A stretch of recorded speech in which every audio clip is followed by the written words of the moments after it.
भूतिया सोने की गाय का गौशाला। रात का समय था। गांव के सभी लोग अपने घरों में सो रहे थे। चारों तरफ सन्नाटा था। उस समय गौशाला के अंदर गाय खड़ी थी। देखते ही देखते वो सारी गाय सोने में बदल गई। लेकिन दो गाय का मुंह भूतिया चुड़ैल और भूत का बन गया, जिसके बाद वे दोनों आपस में बातें करने लगते हैं। हमारे पास थोड़ा सा समय है, चलो उसे ढूंढते हैं। उसने जो किया उसे उसकी सजा मिलनी चाहिए। हाँ, यही सही वक्त है हमारे जाने का। चलो अब हम चलते हैं। भूत और चुड़ैल गौशाला से निकलकर मदन के घर जाते हैं और मदन के बाहर निकलने का इंतजार करते रहते हैं। हा हा हा हा हा हा। आज मैं इसे नहीं छोड़ूंगा, इसको मैं मार कर ही रहूंगा। इसको इसकी सजा मिलकर ही रहेगी। इसने जो किया वो बिल्कुल अच्छा नहीं था। तभी मदन अपनी गायों को चारा देने के लिए बाहर निकलता है, जिसके बाद दोनों भूतिया गाय चुड़ैल और भूत मदन का इंतजार कर रहे होते हैं। जैसे ही वो अपने सामने दो भूतिया गाय देखता है तो वो बहुत डर जाता है और डर के मारे उसकी बुरी हालत हो जाती है। चुड़ैल, अरे बाप रे बाप, ये भूतिया गाय चुड़ैल और भूत कहाँ से आ गए?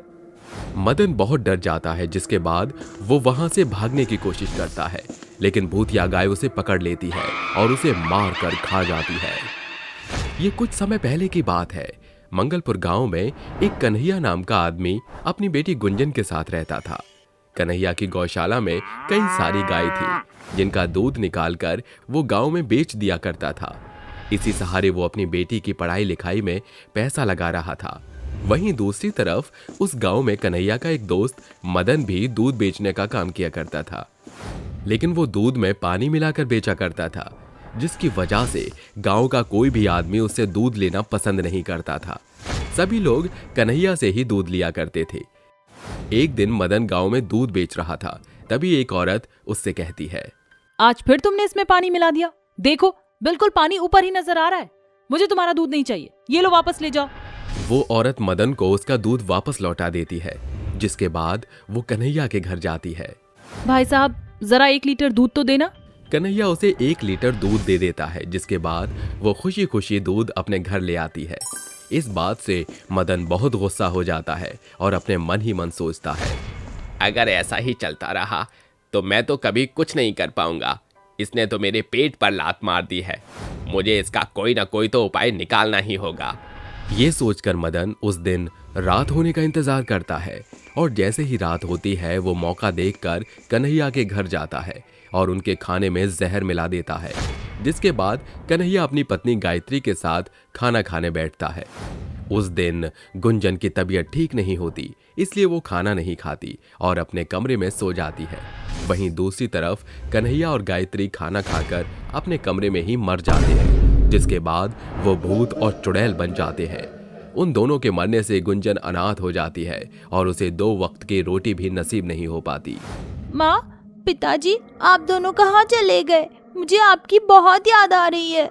वो दोनों दूर से छुपकर अपनी बेटी को देखा करते थे, लेकिन वो दोनों उसके लिए कुछ नहीं कर पाते थे। एक दिन उन दोनों की आत्मा जंगल में भटक रही थी कि तभी उन्हें जंगल में एक घायल सोने की गाय मिलती है, जिसके बाद वो दोनों उसके पास जाते हैं और उसकी सहायता करने की कोशिश करते हैं, लेकिन बेचारी सोने की गाय मरने वाली होती है।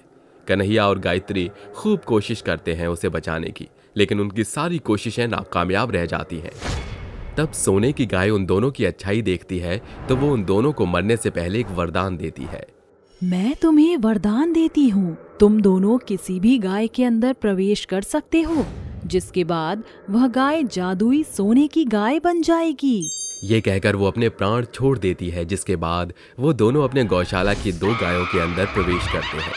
उनके प्रवेश करते ही उन दोनों के मुंह से सोने के सिक्के निकलने लगते हैं। अरे वाह, ये तो बहुत ही अच्छा हुआ। अब हमारी बिटिया को कभी किसी चीज की कमी नहीं होगी। अब हमारी बिटिया अपना जीवन सुखी पूर्वक बिता सकती है। अब बस जिसने ये सब किया है, हमें उससे बदला लेना है। देखते ही देखते वहां सभी गाय सोने की हो जाती हैं। अगले दिन सुबह जब गुंजन गाय का दूध निकालने आती है तो उसे वहां कई सारी सोने की गाय और कई सारे सोने के सिक्के दिखाई देते हैं। अरे, इतने सारे सोने के सिक्के! ये कहाँ से आए होंगे? ऊपर से गाय भी सोने से सुनहरी हो गई है।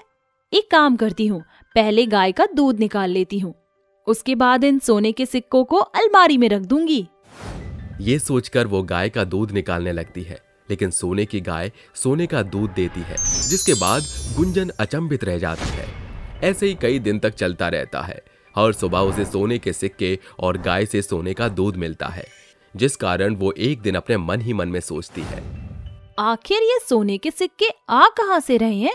मुझे इसका पता लगाना ही होगा। उस रात गुंजन सोती नहीं है। जैसे ही उसे अपनी गौशाला में थोड़ी सी हलचल सुनाई देती है, वो तुरंत देखने आती है। तो वो दो सोने की गाय को, जिनका मुंह भूत और चुड़ैल का था, उन्हें देखकर अचंभित रह जाती है। हे भगवान, भूतिया गाय! आखिर ये भूतिया गाय कहाँ जा रही है? कुछ ही दिनों में वो दोनों भूतिया गाय मदन के घर जाकर उसको मार कर खा जाती है और वापस लौटकर गौशाला में आ जाती है, जिसके बाद उन दोनों के मुंह से सोने के सिक्के निकलने लगते हैं कि तभी वहां गुंजन पहुंच जाती है और उनसे कहती है, कौन हो तुम दोनों और मेरी गौशाला में क्या कर रहे हो? तुमने मदन अंकल को भी मार दिया। आखिर तुम दोनों क्या चाहते हो? तभी दोनों भूतिया गाय गुंजन को सारी बात बताती है कि कैसे मदन ने उन दोनों को खाने में जहर देकर मार डाला, जिसे सुनकर गुंजन रोने लगती है। माँ, पिताजी, आपके साथ बहुत बुरा हुआ, जिसका बदला आप ले चुके हो। मुझे नहीं पता था कि आपकी मृत्यु किस कारण हुई है, लेकिन अब आप दोनों यहाँ से मुक्त हो जाओ। मैं अपना ख्याल रख सकती हूँ। आपने मेरे लिए जो भी किया, मैं उसको कभी नहीं भूलूंगी। अपनी बेटी गुंजन की बात मानकर दोनों वहां से हमेशा हमेशा के लिए मुक्त हो जाते हैं। वहीं दूसरी तरफ गुंजन गाय का दूध बेचकर धीरे धीरे अमीर हो जाती है और एक दिन एक अच्छे से लड़के से शादी करके अपना घर बसा लेती है और एक खुशहाल जिंदगी जीने लगती है।